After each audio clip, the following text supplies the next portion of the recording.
तमिलनाडु में सियासी घमासान लगातार बढ़ रहा है। तमिलनाडु की राजनीति में जहां डीएमके की सरकार राष्ट्रीय शिक्षा नीति का विरोध कर रही है, तो दूसरी ओर राज्य में भाषा विवाद को इस कदर बढ़ा दिया है कि उन्होंने बजट वाले दिन भारतीय करेंसी के सिंबल को बदल दिया। स्टालिन केंद्र की बीजेपी सरकार पर हमलावर हैं, लेकिन अब बीजेपी ने तमिलनाडु ने डीएमके पर शराब घोटाले का आरोप लगाया है। इस आरोप के खिलाफ तमिलनाडु के बीजेपी नेता धरना प्रदर्शन पर उतर गए हैं, लेकिन सरकार ने उन्हें गिरफ्तार कर लिया है। तमिलनाडु की सियासत में क्या बदलाव हो रहा है, आइए समझते हैं।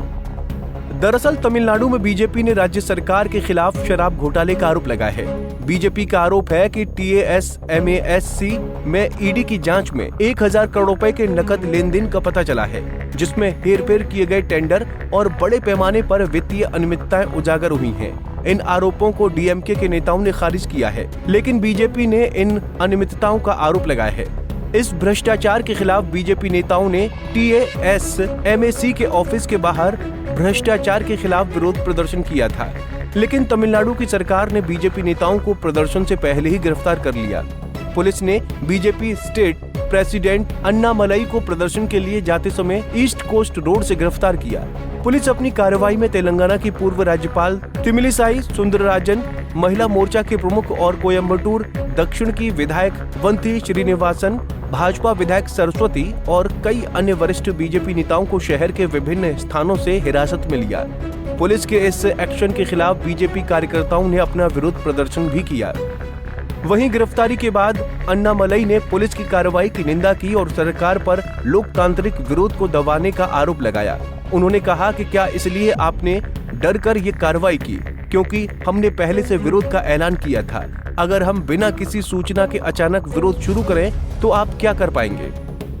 बता दें कि तमिलनाडु में बीजेपी नेता आरोप लगा रहे हैं कि स्टालिन की सरकार भ्रष्टाचार से ध्यान भटकाने के लिए 3 भाषाओं के मुद्दे और करेंसी सिंबल जैसे मुद्दों को उठा रही है।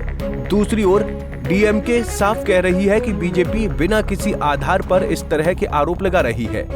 आइए समझते हैं क्या है TASMAC जिस पर बीजेपी भ्रष्टाचार के आरोप लगा रही है। क्या है TASMAC?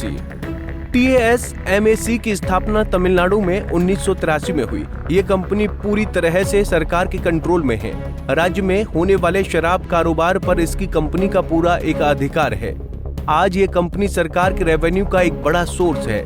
TASMAC की सालाना आय 40,000 करोड़ रुपए है, लेकिन ईडी की छापेमारी में इस कंपनी पर लेन देन और हेराफेरी के आरोप लगे हैं, जिसमें राजनेताओं, निर्माताओं और डिस्ट्रीब्यूटर शामिल हैं। वे निर्माताओं पर बिक्री, खरीद और टेंडर आवंटन में हेराफेरी करने का संदेह है। तमिलनाडु की इस डिस्टिलरी ने कथित तौर पर खर्चों को बढ़ाकर पेश किया है। बोतल बनाने वाली कंपनियों के माध्यम से फर्जी खरीद की, जिससे करीब 1000 करोड़ रुपए की रकम बेहिसाब फंड और फर्जी कंपनियों में चली गई। आरोप है कि इन फंडों का इस्तेमाल तमिलनाडु स्टेट मार्केटिंग कॉरपोरेशन से बढ़े हुए सप्लाई और ऑर्डर हासिल करने के लिए रिश्वत के तौर पर किया गया। वहीं बात करें तमिलनाडु की राजनीति की, तो तमिलनाडु में बीजेपी डीएमके के मुख्य प्रतिद्वंदी पार्टी के तौर पर उभरी है।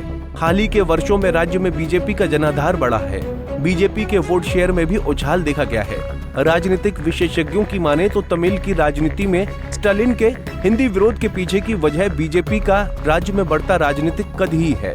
बीजेपी के प्रदेश अध्यक्ष अन्नामलई स्टालिन की नीतियों को आड़े हाथों लेते हैं। उनकी नीतियों पर विपक्ष की भूमिका निभाते हुए विरोध भी करते हैं।